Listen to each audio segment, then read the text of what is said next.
We're trying to get at the root cause. Why are men in such crisis? I mean, the stats are like only 40% go to college, so they're losing out to women there in a big way. And women with degrees don't marry men who don't have degrees. So.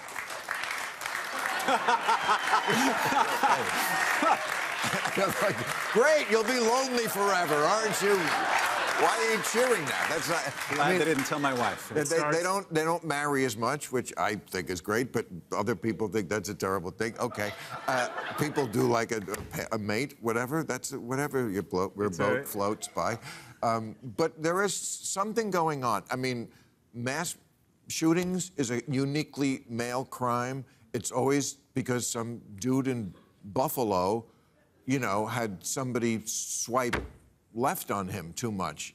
I mean, I feel like that's what's going on here, is a lot of sort of maleness coming to the fore and announcing itself in violence and racism and hatred because they're lonely and lost and feel that they are not useful in society. How did we get there? The most unstable nations in the world have one thing in common, and that is they have too many lonely, broke, and alone men. It's the most dangerous person in the world. Salman Rushdie wasn't attacked because of the fatwa. He was attacked because a guy was living in his mother's basement. We have a crisis among young men, and it starts at a young age. Young men are twice as likely on a behavior-adjusted basis to be suspended. 7 in 10 high school valedictorians are women. For every two female graduates from college in the next 5 years, you only have one. The scariest stat, walking down the avenue that is America, only 1 in 3 men under the age of 30 have had sex in the last year. And you hear sex and your brain fires. But the bottom line is, it's a key step to the elemental foundation of any society, and that is relationships. Young men aren't attaching to work. They aren't attaching to women.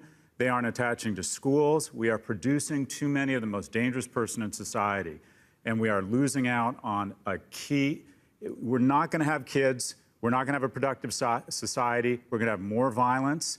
And also, we're going to have a society that does not value young men. And they do not. Young men are different. They develop later. And by the way, if you're a young man, this work from home thing is a disaster. They need young men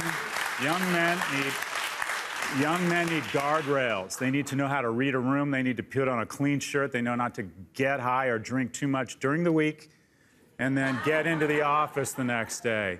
We have a crisis among young men. It is one of the most, in my view, one of the most dangerous things in our society. And where do you put the phone in this equation? Because I put it high up. Because, thank you. Because I was reading recently, Tinder, 2-to-1 male to female. Oh. What? No, it's just a startling statistic, yeah. Right. Well, why is it startling? I mean, it sounds like a great idea. Oh, I can just order women like I do a pizza on my phone. I think I'll have the Kelly today. Except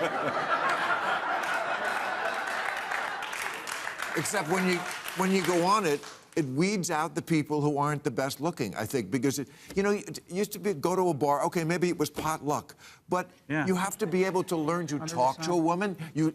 I don't think they had to talk to a woman anymore, because it's just on the phone. It's just like, what's up? And then, what's up, and send a picture of your penis. Like, that's gonna work. Sometimes. Sometimes. You asked about the phone. Simply put, it's a disaster. Whenever technology comes into an industry, it consolidates it. Mating has been consolidated in the worst way. 50 men on Tinder, 50 women. 46 of the women show all of their attention to just 4 men, leaving 46 men pursuing just 4 women. If mating was a country, it would be more unequal than Venezuela. We have huge mating inequality. And here's the problem. When people don't get together and there's no pheromones and there's no vibe, women, and we don't like to say this on the left, primarily try and make very quick assumptions about this individual's ability to garner resources in the future. So what you have is this concentration of interest, and you're ending up with Porsche polygamy, where 10% of the men get 90% of the attention, which does not lead to good behavior or form long-term relationships. E-commerce was disastrous for retail. Social media was disastrous for everybody. Online dating is disastrous for mating and for men. It's terrible.